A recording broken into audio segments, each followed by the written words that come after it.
ಕಳೆದ 2023ರ ವಿಧಾನಸಭಾ ಚುನಾವಣೆಯಲ್ಲಿ ಬಿಜೆಪಿ ಸರ್ಕಾರ ಕುಮಟಾದಲ್ಲಿ ಮಲ್ಟಿ ಸ್ಪೆಷಾಲಿಟಿ ಆಸ್ಪತ್ರೆ ಶಂಕುಸ್ಥಾಪನೆ ನೆರವೇರಿಸುವ ನಾಟಕವಾಡಿ ಜನತೆಯನ್ನ ಮರಳು ಮಾಡಿದರೆ, ಇಂದಿನ ಕಾಂಗ್ರೆಸ್ ಸರ್ಕಾರ ಮಲ್ಟಿ ಸ್ಪೆಷಾಲಿಟಿ ಆಸ್ಪತ್ರೆ ಪ್ರಸ್ತಾವನೆಯೇ ಸರ್ಕಾರದ ಮುಂದಿಲ್ಲ ಎಂದು ಸ್ಪಷ್ಟಪಡಿಸುವ ಮೂಲಕ ಆಸ್ಪತ್ರೆಯ ಕನಸಿಗೆ ತಣ್ಣೀರೆರಚಿದೆ.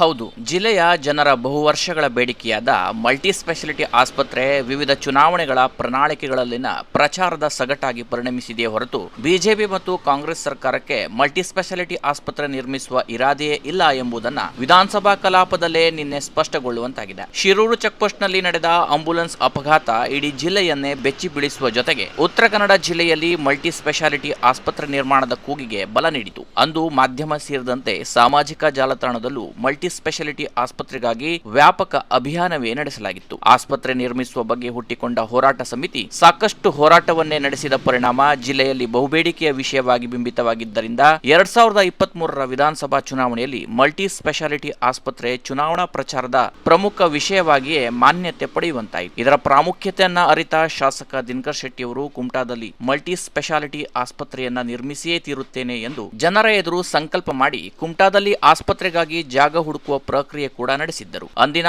ಆರೋಗ್ಯ ಸಚಿವರೇ ಸ್ವತಃ ಕುಮಟಕ್ಕೆ ಬಂದು ಆಸ್ಪತ್ರೆಗಾಗಿ ಶೋಧಿಸಿದ್ದ ಜಾಗವನ್ನ ಪರಿಶೀಲಿಸಿದ್ದರು. ಕೊನೆಗೂ ಏಕಲವ್ಯ ಶಾಲೆಗಾಗಿ ಮೀಸಲಿಟ್ಟ ಜಾಗವನ್ನ ಫೈನಲ್ ಮಾಡಿ ಯೋಜನೆಯನ್ನು ಕೂಡ ಸಿದ್ಧಪಡಿಸಿ ಬೆಂಗಳೂರಿನಲ್ಲಿ ಮಲ್ಟಿ ಸ್ಪೆಷಾಲಿಟಿ ಆಸ್ಪತ್ರೆಗೆ ಶಿಲಾನ್ಯಾಸ ನೆರವೇರಿಸಲಾಗುವುದು ಎಂದು 2023ರ ಮಾರ್ಚ್ 17ರಂದು ನಡೆದ ಜಿಲ್ಲಾ ಮಟ್ಟದ ವಿವಿಧ ಫಲಾನುಭವಿಗಳ ಸಮಾವೇಶದಲ್ಲಿ ಶಾಸಕ ದಿನಕರ್ ಶೆಟ್ಟಿ ಸೇರಿದಂತೆ ಜಿಲ್ಲಾ ಉಸ್ತುವಾರಿ ಸಚಿವ ಕೋಟಾ ಶ್ರೀನಿವಾಸ್ ಪೂಜಾರಿ ಅವರು ಘೋಷಣೆ ಮಾಡಿದ್ದರು. ಅಂತೂ ಹಲ ದಶಕಗಳ ಕನಸನ್ನ ಶಾಸಕ ದಿನಕರ್ ಶೆಟ್ಟಿ ಅವರು ನನಸು ಮಾಡಿದರು ಎಂಬ ಕಾರಣಕ್ಕೆ ಕುಮಟಾ ಹೊನ್ನಾವರ ವಿಧಾನಸಭಾ ಕ್ಷೇತ್ರದ ಜನ ಕೂಡ ಅವರನ್ನು ಮತ್ತೊಮ್ಮೆ ಆಯ್ಕೆ ಮಾಡಿ ಶಾಸಕರ ಸ್ಥಾನದಲ್ಲಿ ಕೂರಿಸಿದ ಮೇಲೆ ಅಂದಿನ ಬಿಜೆಪಿ ಸರ್ಕಾರದ ನಿಜ ಬಣ್ಣ ಬಯಲಾಯಿತು. ಜಾಗ ಮಂಜೂರಿ ಆಗಿದೆ. ಹಿಂದೆ ಅದಕ್ಕೆ ನಕುಲ್ ಡಿಸಿ ಅವರು ಇದ್ದಾವಾಗ ಏಕಲವ್ಯ ವಸತಿ ಶಾಲೆ ಕೊಟ್ಟಾಗಿದೆ. ಅದು ಮತ್ತೆ ಈಗ ಟ್ರಾನ್ಸ್ಫರ್ ಮಾಡಿದ್ದೇವೆ. ಅದರಲ್ಲಿ ಏನು ಸಮಸ್ಯೆ ಇಲ್ಲ ಅಂತ ಹೇಳಿದ್ದಾರೆ. ಪೂಜಾರಿ ಅವರು ಹೇಳಿದ್ದಾರೆ, ಡಿ ಸಿ ಅವರು ಮಾತಾಡಿದ್ದಾರೆ. ಅದರ ನಂತರ ಅದರ ಪಕ್ಕದಲ್ಲಿದ್ದಂಥ ಒಂದು 10 ಎಕರೆ ಕೃಷಿ ಇಲಾಖೆದಿದೆ. ಕೃಷಿ ಇಲಾಖೆ ಜಾಗನೂ ಈಗ ಇವತ್ತು ಅಥವಾ ನಾಳೆ ಟ್ರಾನ್ಸ್ಫರ್ ಆಗ್ತದೆ. ಹೀಗಾಗಿ ಸಮಸ್ಯೆ ಇಲ್ಲ, ಅದು ಮಾಡ್ತೇವೆ. ಅದು ಮತ್ತು ಬಜೆಟ್ನಲ್ಲಿ ಈಗ ಅದಕ್ಕೆ ಆ್ಯಕ್ಚುಲಿ ಗೌರ್ಮೆಂಟ್ ಆರ್ಡರ್ ಆಗಬೇಕಾಗ್ತದೆ, ಜಿಯೋ ಆಗಬೇಕಾಗ್ತದೆ. ಜಿಯೋ ಆಗಬೇಕಂತ ಹೇಳಿದ್ರೆ ಮಾರ್ಚ್ ನಂತರ ಏಪ್ರಿಲಲ್ಲಿ ಜಿಯೋ ಆಗಬೇಕಾಗ್ತದೆ. ಕಾನೂನು ತೊಡಕಿರೋದ್ರಿಂದ ಮಾರ್ಚ್ ಮುಗಿದ ಮೇಲೆ ಬಜೆಟ್ನಲ್ಲಿ ಬಂದದ್ರಿಂದ ಅದು ಏಪ್ರಿಲಲ್ಲಿ ಮಾಡ್ತೇನೆ ಅನ್ನುವಂಥದ್ದು ಹೇಳಿದ್ದಾರೆ.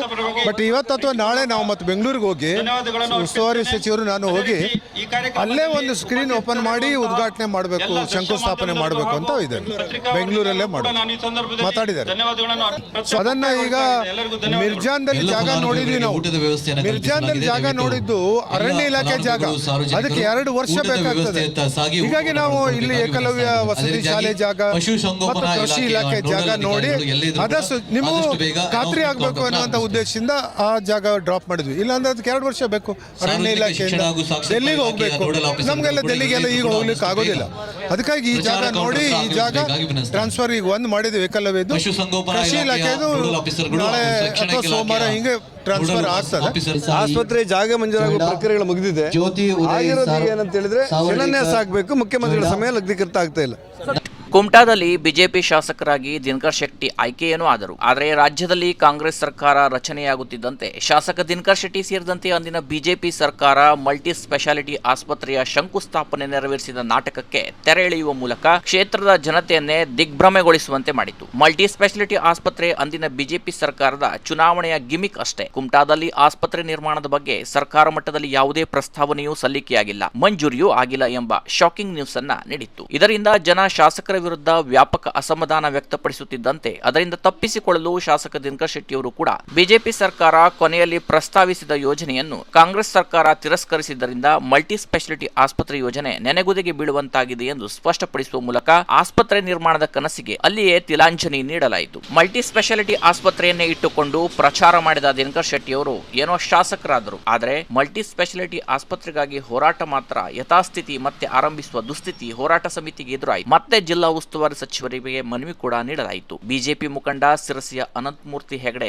ಅವರು ಕೂಡ ಇದೇ ವಿಷಯವನ್ನಿಟ್ಟುಕೊಂಡು ಪಾದಯಾತ್ರೆ ಮಾಡಿದರು. ಕೆಲ ಹೋರಾಟ ನಡೆಸುವ ಮೂಲಕ 2024ರ ಎಂಪಿ ಚುನಾವಣೆಯಲ್ಲೂ ಇದೇ ಮಲ್ಟಿ ಸ್ಪೆಷಾಲಿಟಿ ಆಸ್ಪತ್ರೆಯನ್ನೇ ಧಾಳವಾಗಿ ಬಳಸಲಾಯಿತು. ಕೊನೆಗೂ ಸರ್ಕಾರದ ಲೆಕ್ಕದಲ್ಲಿ ಕಾರವಾರದ ಜಿಲ್ಲಾ ಆಸ್ಪತ್ರೆಯೇ ಮಲ್ಟಿ ಸ್ಪೆಷಾಲಿಟಿ ಆಸ್ಪತ್ರೆಯಾಗಿದೆ. ಹಾಗಾಗಿ ಇನ್ನೊಂದು ಮಲ್ಟಿ ಸ್ಪೆಷಾಲಿಟಿ ಆಸ್ಪತ್ರೆಯನ್ನು ಜಿಲ್ಲೆಗೆ ನೀಡಲು ಸಾಧ್ಯವೇ ಇಲ್ಲ ಎಂಬ ಹೇಳಿಕೆ ನೀಡಿದ ಅನಂತಮೂರ್ತಿ ಹೆಗಡೆ ಈ ಆಸ್ಪತ್ರೆ ಹೋರಾಟಕ್ಕೆ ಎಳ್ಳು ನೀರು ಬಿಟ್ಟು ಕೈ ತೊಳೆದುಕೊಂಡರು. ಅಲ್ಲಿಗೆ ಮಲ್ಟಿ ಸ್ಪೆಷಾಲಿಟಿ ಆಸ್ಪತ್ರೆಗಾಗಿ ನಡೆದ ಹೋರಾಟಗಳಿಗೆ ಅರ್ಥವೇ ಇಲ್ಲದಂತಾಯಿತು. ಇನ್ನು ಮಾರ್ಚ್ 6ರಂದು ನಡೆದ ವಿಧಾನಸಭಾ ಕಲಾಪದಲ್ಲಿ ಮತ್ತೆ ಕುಮಟಾದಲ್ಲಿ ಮಲ್ಟಿ ಸ್ಪೆಷಾಲಿಟಿ ಆಸ್ಪತ್ರೆ ನಿರ್ಮಿಸುವ ಬಗ್ಗೆ ಪ್ರಸ್ತಾಪವನ್ನು ಶಾಸಕ ದಿನಕರ್ ಶೆಟ್ಟಿ ಅವರು ಮಾಡುತ್ತಿದ್ದಂತೆ ಅದಕ್ಕೆ ಉತ್ತರಿಸಿದ ಆರೋಗ್ಯ ಸಚಿವರು ಕುಮಟಾದಲ್ಲಿ ಮಲ್ಟಿ ಸ್ಪೆಷಾಲಿಟಿ ಆಸ್ಪತ್ರೆ ನಿರ್ಮಿಸುವ ಯೋಜನೆಯ ಪ್ರಸ್ತಾವನೆಯೇ ಸರ್ಕಾರದ ಮುಂದಿಲ್ಲ ಎಂದು ಕಡ್ಡೆ ಮುರಿದ ಹಾಗೆ ಸ್ಪಷ್ಟಪಡಿಸಿದರು. ಕುಮಟಾದಲ್ಲಿ ಈಗ ಸದ್ಯಕ್ಕೆ ಅದು ನಮ್ಮ ಸರ್ಕಾರದ ಪ್ರಸ್ತಾವನೆಯಲ್ಲಿ ಇಲ್ಲ ಅಧ್ಯಕ್ಷರೇ.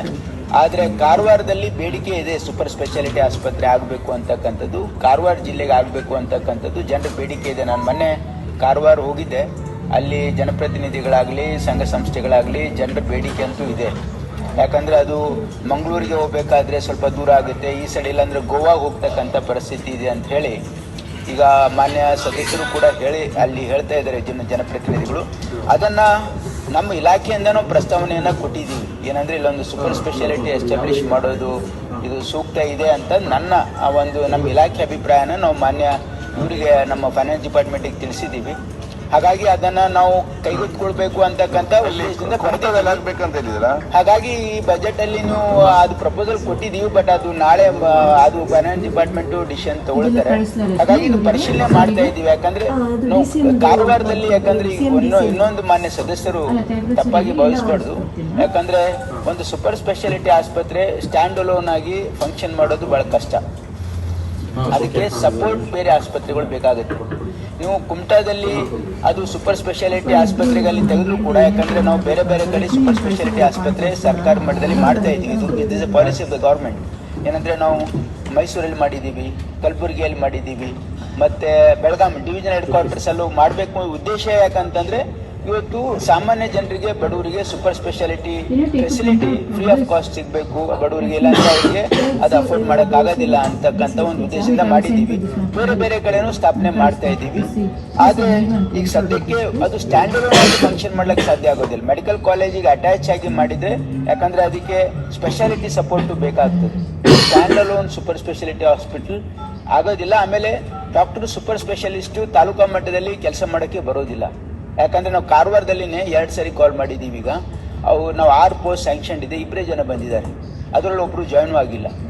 ಈ ಪರಿಸ್ಥಿತಿ ಇದೆ ಮಾನ್ಯ ಅಧ್ಯಕ್ಷರೇ. ಹಾಗಾಗಿ ನಾವು ಇದನ್ನ ಕಾರವಾರ ಜಿಲ್ಲೆಯಲ್ಲಿ ಮಾಡೋದಕ್ಕೆ ನಾವು ಪ್ರಯತ್ನ ಮಾಡ್ತಾ ಇದ್ದೀವಿ. ಜಿಲ್ಲಾ ಆಸ್ಪತ್ರೆಯನ್ನೇ 450 ಬೆಡ್ ಸಾಮರ್ಥ್ಯದ ಆಸ್ಪತ್ರೆಯಾಗಿ ನಿರ್ಮಿಸಲಾಗುತ್ತಿದೆ, ಕ್ಯಾನ್ಸರ್ ಆಸ್ಪತ್ರೆ ನಿರ್ಮಿಸಲಾಗುತ್ತಿದೆ ಎಂದು ಹೇಳುವ ಮೂಲಕ ಕುಮಟಾದಲ್ಲಿ ಹಲವು ವರ್ಷಗಳ ಕಾಲ ನಡೆದ ಹೋರಾಟಕ್ಕೆ ಕೌಡೆ ಕಾಸಿನ ಕಿಮ್ಮತ್ತು ಕೂಡ ಕಾಂಗ್ರೆಸ್ ಸರ್ಕಾರ ನೀಡದೆ ಜಿಲ್ಲೆಯ ಜನರ ಆಗ್ರಹವನ್ನ ತಿರಸ್ಕರಿಸಿತು. ಅಲ್ಲಿಗೆ ಸರ್ಕಾರಿ ಮಲ್ಟಿ ಸ್ಪೆಷಾಲಿಟಿ ಆಸ್ಪತ್ರೆ ಬಗ್ಗೆ ಬಿಜೆಪಿ ಹಾಗೂ ಕಾಂಗ್ರೆಸ್ ಸರ್ಕಾರ ಜಿಲ್ಲೆಯ ಜನತೆಯ ಕಣ್ಣಿಗೆ ಮಣ್ಣೆರಚುವ ತಂತ್ರ ಮಾಡಿತೇ ಹೊರತು ಬಹು ವರ್ಷಗಳ ಕನಸು ಇಂದಿಗೂ ಗಗನ ಕುಸುಮವಾಗಿಯೇ ಉಳಿಯುವಂತಾಯಿತು. ಮಲ್ಟಿ ಸ್ಪೆಷಾಲಿಟಿ ಆಸ್ಪತ್ರೆ ಹೆಸರಿನಲ್ಲಿ ರಾಜಕಾರಣ ಮಾಡುವ ರಾಜಕಾರಣಿಗಳಿಗೆ ಮುಂದಿನ ಚುನಾವಣೆಯಲ್ಲಾದರೂ ತಕ್ಕ ಪಾಠ ಕಲಿಸುವ ಕಾರ್ಯವನ್ನ ಜನರು ಮಾಡುತ್ತಾರಾ ಎಂಬುದನ್ನ ಕಾದು ನೋಡಬೇಕಿದೆ. Canara plus news